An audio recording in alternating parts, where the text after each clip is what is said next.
Tamil Nadu ಸದನದಲ್ಲೂ shootout ಕೋಲಾಹಲ. ನಕಲಿ encounter ನ್ಯಾಯಾಂಗ ತನಿಖೆ ಅಗತ್ಯ. 3 ಬೇಟೆಗಾರರ ಶೂಟೌಟ್ಗೆ ತಮಿಳುನಾಡು ಶಾಸಕರು ಗರಂ ಆಗಿದೆ. ತಮಿಳುನಾಡು ಸದನದಲ್ಲೂ ಕೂಡ ಶೂಟೌಟ್ ಕೋಲಾಹಲ. ನಕಲಿ ಎನ್ಕೌಂಟರ್ ನ್ಯಾಯಾಂಗ ತನಿಖೆ ಅಗತ್ಯ ಇದೆ ಅಂತ 3 ಬೇಟೆಗಾರರ ಶೂಟೌಟ್ಗೆ ತಮಿಳು ಶಾಸಕರು ಕೂಡ ಗರಂ ಆಗಿದ್ದಾರೆ. ನಿನ್ನೆ 3 ತಮಿಳರ ಹತ್ಯಾಕಾಂಡ ಎಂದಿದ್ದಂತ ಸಿಎಂ ಎಕ್ಸ್ನಲ್ಲಿ ಪೋಸ್ಟ್ ಮಾಡಿದ್ದ ಸಿಎಂ ವಿಜಯ್ ಜೋಸೆಫ್ ಇಂದು ವಿಧಾನಸಭೆಯಲ್ಲಿ ಪಳನಿಸ್ವಾಮಿ ನಿರ್ಣಯ ಮಂಡನೆ. ಕರ್ನಾಟಕ ಸರ್ಕಾರದ ವಿರುದ್ಧ ತಮಿಳು ಶಾಸಕರು ಕಿಡಿಯನ್ನ ಕಾರಿದ್ದಾರೆ. ಪಳನಿಸ್ವಾಮಿ ಅವರಿಗೆ ದನಿಗೂಡಿಸಿದ ವಿಪಕ್ಷ ಸದಸ್ಯರು. ದನ ಕಾಯುವರ ಮೇಲೆ ಕರ್ನಾಟಕದ ಸಿಬ್ಬಂದಿ ಫೈರಿಂಗ್ ಮಾಡಿದ್ದಾರೆ. 3 ದನಗಳನ್ನ ಹುಡುಕಿಕೊಂಡು ಹೋಗಿದ್ರು. ತಮಿಳರನ್ನ ಕರ್ನಾಟಕ ಸರ್ಕಾರ ಗುಂಡಿಕ್ಕಿ ಕೊಂದಿದೆ. ಅಮಾಯಕ ರೈತರ ಮೇಲೆ ಗುಂಡು ಹಾರಿಸಿದ್ದು ತಪ್ಪು. ಸದನದಲ್ಲಿ ಕೇಳಿ ಬಂದಿರುವಂತದ್ದು ಮೃತರ ಕುಟುಂಬಕ್ಕೆ 1 ಕೋಟಿ ಪರಿಹಾರ ಕೊಡಬೇಕು.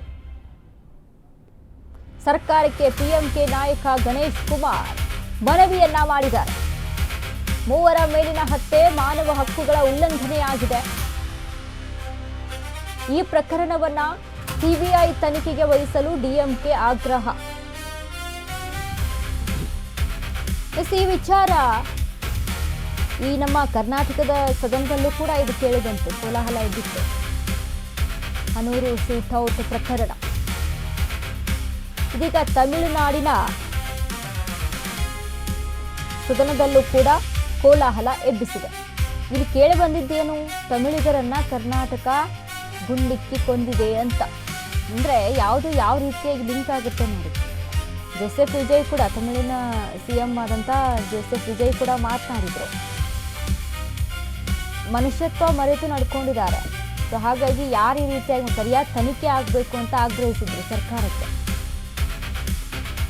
ಇದೀಗ ಪಳನಿಸ್ವಾಮಿ ಅವರಿಗೆ ವಿಪಕ್ಷಗಳು ಕೂಡ ದನಿಗೂಡಿಸಿವೆ. ಯಾರು ಈ ರೀತಿಯಾಗಿ ಮಾಡಿದ್ದಾರೆ ಅಲ್ವಾ, ಅವರು ದನ ಕಾಯವ್ರಿ, ಅವ್ರ ಮೇಲೆ ಗುಂಡನ್ನ ಹಾರಿಸುವಂಥದ್ದು ಏನಿತ್ತು, ಫೈರಿಂಗ್ ಮಾಡುವಂಥದ್ದು ಏನಿತ್ತು? ಮಲಗಿದವ್ರ ಮೇಲೆ ಗುಂಡು ಹಾರಿಸಿದಾರಾ ಅಥವಾ ಮಲಗಿದವ್ರನ್ನ ಕರೆಸಿ ಅಲ್ಲಿ ಗುಂಡು ಹಾರಿಸಿದಾರಾ? ಅರಣ್ಯ ಅಧಿಕಾರಿಗಳು ಮಾಡಿರೋದು ತಪ್ಪು. ಯಾರನ್ನು ಕೂಡ ಕೊಲ್ಲುವಂತ ಹಕ್ಕು ಯಾರಿಗೂ ಇಲ್ಲ. ಈ ವಿಚಾರಕ್ಕೆ ಸಂಬಂಧಪಟ್ಟಂತೆ ಗಲಾಟೆ ಕೂಡ ಆಗುತ್ತೆ, ಪ್ರೊಟೆಸ್ಟ್ ಕೂಡ ಆಗುತ್ತೆ. ನಿನ್ನೆ ಎಲ್ಲ ನಾವು ಗಮನಿಸಿದ್ವಿ. ಕರ್ನಾಟಕ ಸರ್ಕಾರ ಏನ್ ಹೇಳಿತ್ತು, ಒಬ್ಬೊಬ್ಬರಿಗೆ 15 ಲಕ್ಷ ಪರಿಹಾರ ಅಂತ. ಬಟ್ ಇದೀಗ 1 ಕೋಟಿ ಪರಿಹಾರವನ್ನ ಕೊಡಬೇಕು ಅಂತ ಸರ್ಕಾರಕ್ಕೆ ಮನವಿಯನ್ನ ಕೂಡ ಮಾಡ್ಕೊಳ್ತಾ ಇದ್ದಾರೆ. ಅಮಾಯಕರ ರೈತರ ಮೇಲೆ ಗುಂಡು ಹಾರಿಸಿದ್ದು ತಪ್ಪು. ಇದು ಮೃತರ ಕುಟುಂಬಕ್ಕೆ 1 ಕೋಟಿ ಪರಿಹಾರವನ್ನ ಕೊಡಬೇಕು ಅಂತ ಪಿಎಂಕೆ ನಾಯಕ ಗಣೇಶ್ ಕುಮಾರ್ ಮನವಿಯನ್ನ ಮಾಡಿದ್ದಾರೆ. ಇದರಲ್ಲಿ ಅರಣ್ಯಾಧಿಕಾರಿಗಳು ಯಾವ ಕಾರಣಕ್ಕೆ ಗುಂಡನ್ನ ಹಾರಿಸಿದ್ದಾರೆ, ಅಮಾಯಕರ ಮೇಲೆ ಬಡವರ ಮೇಲೆ ಈ ರೀತಿಯಾಗಿ ದೌರ್ಜನ್ಯ ತೋರಿ ಗುಂಡನ್ನ ಹಾರಿಸಿರೋದು ತಪ್ಪು, ಫೈರಿಂಗ್ ಮಾಡಿರೋದು ತಪ್ಪು. ಇದಕ್ಕೆ ತಕ್ಕ ಶಿಕ್ಷೆ ಆಗಬೇಕು. ಅಲ್ಲೇಲೋ ಜೀವನ ಕಟ್ಕೊಂಡವ್ರಿ ಅವರು. ಯಾವುದೇನೋ ಅಲ್ಲಿ ಅಕ್ರಮವಾಗಿ ಏನೋ ಮಾಡ್ತಾ ಇರಲಿಲ್ಲ ಅಥವಾ ಇನ್ನಿತರ ಯಾವುದೇ ಕೆಲಸದಲ್ಲಿ ಇರಲಿಲ್ಲ.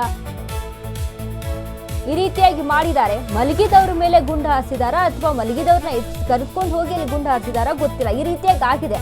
ಅರಣ್ಯ ಅಧಿಕಾರಿಗಳು ತಪ್ಪು ಮಾಡಿದ್ದಾರೆ. ಆ ತಪ್ಪಿಗೆ ಶಿಕ್ಷೆ ಆಗಲೇಬೇಕು. ಈ ಒಂದು ನಿಟ್ಟಿನಲ್ಲಿ ಸರ್ಕಾರಕ್ಕೆ ಆಗ್ರಹಗಳು ಕೂಡ ಕೇಳಿ ಬರ್ತಾ ಇದೆ. ಇನ್ನು ನಮ್ಮಲ್ಲಿ ನಡೆದಂತ ಸದನದಲ್ಲೂ ಕೂಡ ಈ ಒಂದು ವಿಚಾರ ಪ್ರಸ್ತಾಪಕ್ಕೆ ಬಂತು. ನಿನ್ನೆ ಎಲ್ಲ ಸದನದಲ್ಲಿ ಕೇಳಿ ಬಂದಂತಹ ವಿಚಾರವೇ ಇದೆ. ಇದೀಗ ತಮಿಳುನಾಡಿನ ಸದನದಲ್ಲೂ ಕೂಡ ಶೂಟೌಟ್ ಪ್ರಕರಣ ಅಲ್ಲಿ ಕೋಲಾಹಲವನ್ನ ಎಬ್ಬಿಸಿದೆ.